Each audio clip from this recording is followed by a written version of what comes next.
This video is brought to you by Squarespace. Whether you need a domain, website, or online store, make it with Squarespace. All right, what's going on, everyone? Welcome to a new YouTube video. Today we're in San Francisco, California. I just got back from Australia 2 days ago. I just spent the last 3 weeks down there, an incredible trip. Can't wait to put together the video for that. So as you probably noticed, we are not filming in my dirty, grimy office in Los Angeles. We're in the Mission District, which is a really cool neighborhood in San Francisco. There's beautiful touches of mid-century modern all throughout this apartment. It's called the Mission Loft. And this is kind of what I look for when I look for spaces to film videos and take photos. I just love like nice, thoughtful touches of design, and this space is no exception. If you're interested in checking them out, it's called the Mission Loft, and I'll link their website and Instagram down below.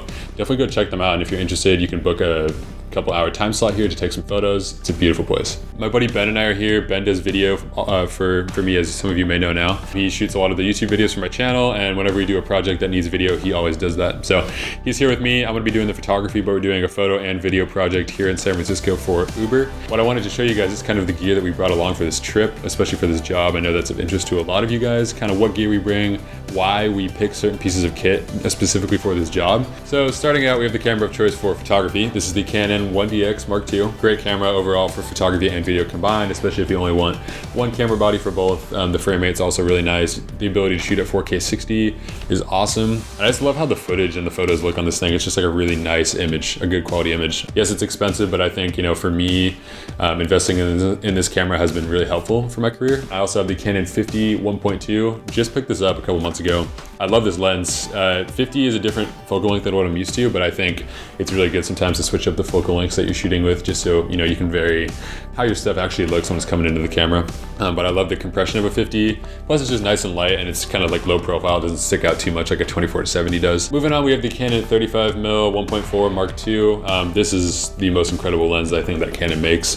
It really is that sharp. I film a lot of my videos with it, that Yosemite video, which I'll link right here. Great for video, great for photography.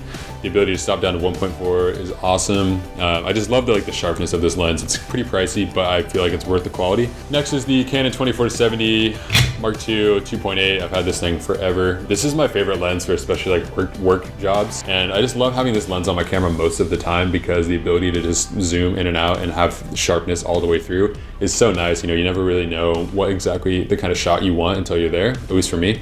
And especially when I'm shooting stuff of like an Uber car or maybe of a logo, that kind of stuff, the ability to switch between 24-70 is extremely helpful. And it just saves a lot of time. You know, I'm not switching between a ton of different prime lenses. I've thought for the longest time about going all primes, but for some reason this lens is just always there. And it's on my camera, I'd say, the majority of the time, especially for work stuff. It just can't be beat. Next I have pretty boring stuff, but a Tiffin ND filter. This is variable ND.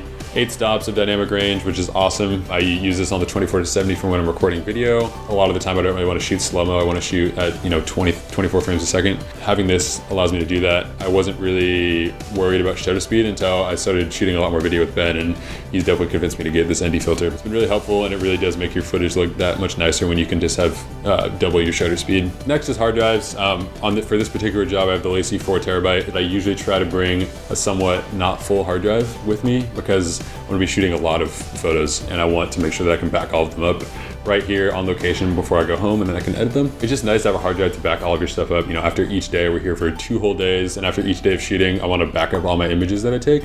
And the Lacy is great just because it's so durable. It has this really nice like plasticky kind of silicone.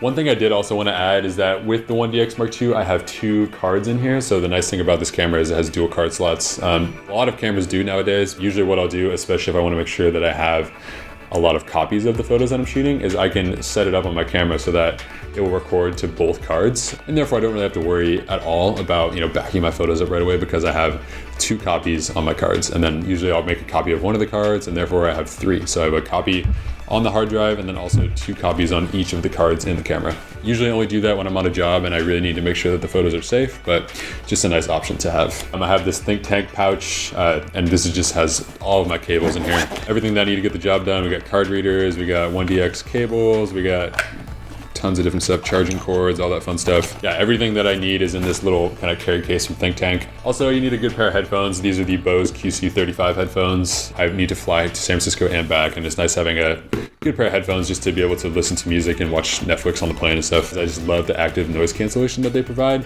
They're a bit on the pricier side, but if you can afford them and you consider yourself like an audio junkie and you love like really nice headphones, definitely pick these up. I mentioned this in a couple other videos. this Belkin, I believe it's called the Surge Plus. Incredible. I've used this for 3 years. It allows you to just use one plug on the wall. So a lot of the places I travel to only have one plug. It's really annoying, but this kind of solves that. It provides you with 3 plugs right here and then 2 USB ports as well. So you can charge pretty much all your devices. All right, next I have a brand new thing that I just picked up. This is the iPad Pro brand new 2018 edition. I love this thing. I actually just put up a review video, so if you guys want to go check that out and you haven't yet, but I really like the idea of it for traveling. Some of the time I don't really want to bring my MacBook with me. I did need to bring my MacBook on this trip because I need to back up my images, but just for everyday use and answering emails, sending texts, even editing photos on the go as I showed in my review video, this thing is great. And the screen is incredible for looking at images on, which I really enjoy. Maybe when I'm done editing the photos from this job, I can put them on my iPad and review them and see what I think, and send them off to clients, show Ben and see what he thinks as well. Also, I love laying out mood boards and storyboards on my iPad, so therefore when we get to the location, as I've done today, we know exactly what we need to shoot and it doesn't take very long. And last but not least, the trusty MacBook Pro. This is the 15-inch Retina, not the Touch Bar one. I think this was like a 2013 MacBook. I've had this forever. It works. That's all I need. That is all I need it to do. I don't edit a ton on this thing. I try not to, at least. I don't really prefer editing on the screen. I like editing on my iMac if I can. That doesn't always work out, especially when I'm gone for weeks at a time. I'll need to edit stuff. And send emails, do stuff that the iPad can't do. I'll need to bring this with me. The iPad's more for shorter trips. This is for trips where I need to back up photos, do whatever. Still, like, you still need a computer to do that stuff. The iPad just isn't quite there yet. All right, so here's the man behind the camera. This is Ben Hess. So Ben has been working with me for the last year or so. He's been filming all my videos for me, which has been awesome. I'm sure you've seen that insane bump in image quality. That is because of this guy.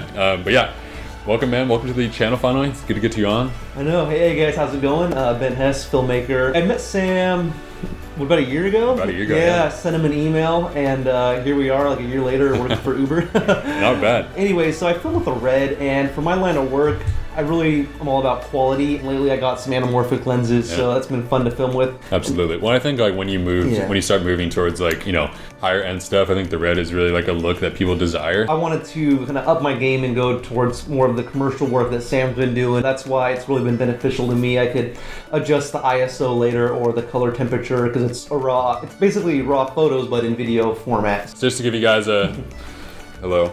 This is the Red that we're filming on right here.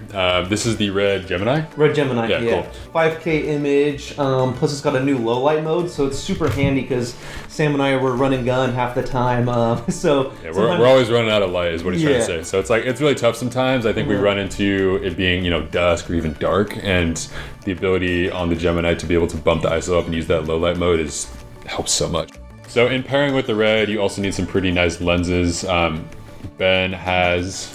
So they're the new Atlas Anamorphic Lenses, and just to give you a comparison, like this is a 35 millimeter, like... Yeah. They're massive, and they're really heavy. And anamorphic, you see a lot of people give the black bars right here and right there, and a lot of times people add those in, but this kind of puts them in naturally. Like there's literally no information I'm cropping out, so this is the full image, and it's stretching it too, so it's basically double whatever. This is a 65 millimeter lens, but I'm able to see 32 millimeters width-wise. So. And we also are filming on the 40 millimeter lens right now. So we have these two lenses that we normally film on, but if we need a lighter setup, we either film on the 1DX, in like an airport per se, or we can throw like just a Canon L series lens on the Red, and that also makes it lighter. So it's kind of like whatever shots you're going for this. For Uber, we want to give them the best image quality as possible. So that's where we're rolling with the anamorphics, but it varies from shot to shot. And as much as making an image look cool, you have to make the audio sound just as good. We usually use the Rode